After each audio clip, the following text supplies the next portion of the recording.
Hey guys, this is Mitch, aka DieselDog49, and I'm here with another review for you. Tonight I'm reviewing the Razer Naga gaming mouse, and it's really considered a MMO mouse and a lot of other things, and I'll be going over everything about it. To start off with, I've been using this mouse for about 3 to 4 months as my main gaming mouse. I switched off of a Logitech MX 518, which is probably one of the most common gaming mouses out there. Now, the big thing about the Razer Naga, and this is actually the Molten Edition, I'll just point that out real quick because they don't normally come in red. You have to get this particular edition to get the red and then this kind of cool effect right here that's going on. Now, the big thing about this mouse, obviously, is this 12 key number pad here. The whole idea behind it is that it's accessible via your thumb, and you can map it to do all kinds of stuff, whether it's you know, custom key settings or macros, anything like that. You know, it's right there to be customized to your every need. And really the big thing is most people in reviews seem to not like it. They feel like you can hit other buttons too easily.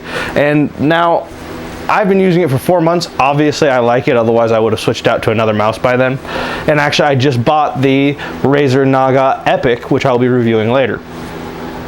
But I have to use it for at least 2 weeks before I do any reviews on it. So I'll actually be doing a side-by-side comparison for that. Anyway, I don't have that problem. I think the biggest problem is that Razer gives, I think it's about 5 days they say you need to adjust to this mouse, and that's really not enough time. It sets people up for an unrealistic expectation. You need a lot of time to get used to this. It's an entirely different setup for your thumb to use. It's just not going to be that easy to do, especially in game when you're counting on whatever you've mapped it, you know, to do. If it's just not going to work, you're gonna accidentally hit the wrong button because your muscle memory isn't developed, and you're going to be pissed. I would be, you know, because you're going to die. The way I learned to use this mouse actually is setting it up for internet browsing. It's much lower pressure. You don't really worry about it, and you're not going to get too irritated if you accidentally hit back instead of forwards. So I just mapped out the 3 is forwards, 2 is back, 1 is refresh, and then I had page up, page down, and you know, my favorites tab, you know, opening up on, you know, I believe it was 4, stuff like that. Practice it that way. You're going to get much better at it, and then all of a sudden you're going to be very, very capable of mapping out these keys. And like I said, I don't have small hands. My thumb is very large. I have no problem hitting any one of these numbers separately. The only ones I would say are kind of useless is 10 through 12. I really don't use them because I can't map that many things to the keys. I just don't play games that need that many functions.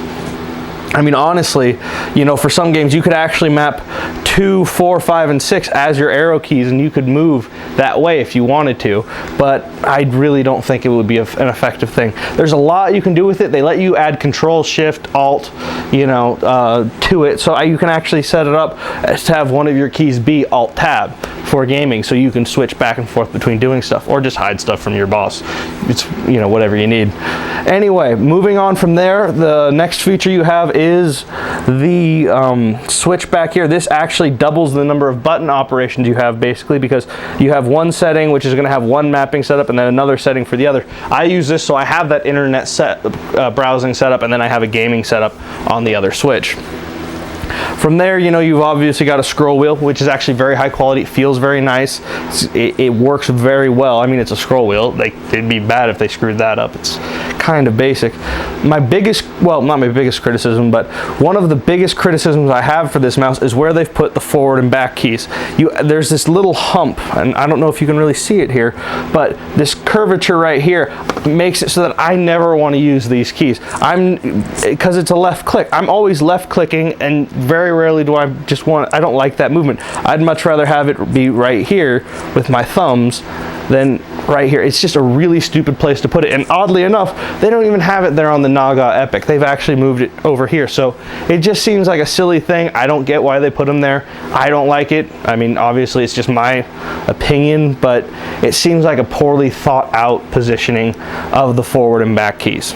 So I just ended up mapping them to the keypad. Anyway, Another thing that I've heard with a lot of Razer products in general, not just this one, and it's actually a pet peeve of mine, is the quality of the cable. I haven't had a problem with this cable. I can't really say that there's anything wrong with it. It's braided, it feels pretty nice. My biggest problem with it is that it comes so tightly bundled. As you can see, I've had this mouse for almost 5 months now, and it's still, all the kinks are still there. You can see pretty much every single kink in this line.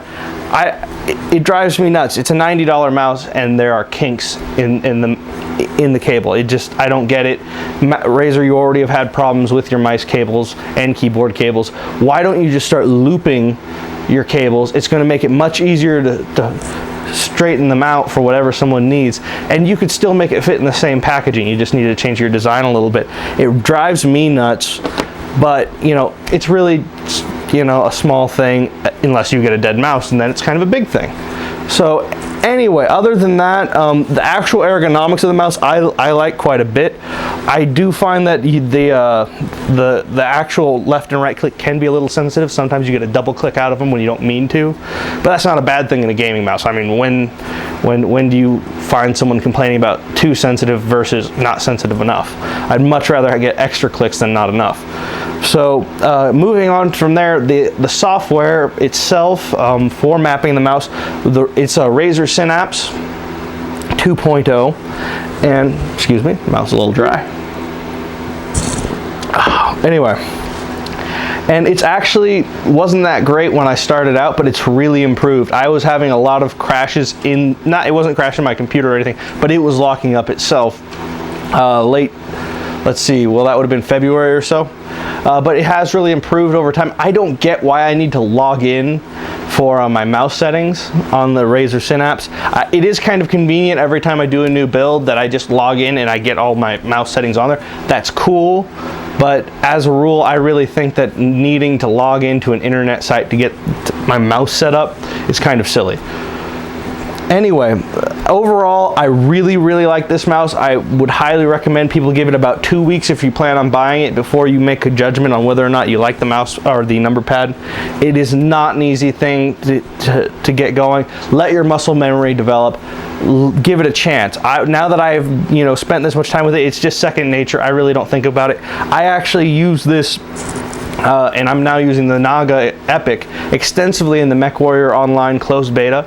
They just lifted the NDA for being able to say you are in the beta, so I can say that now.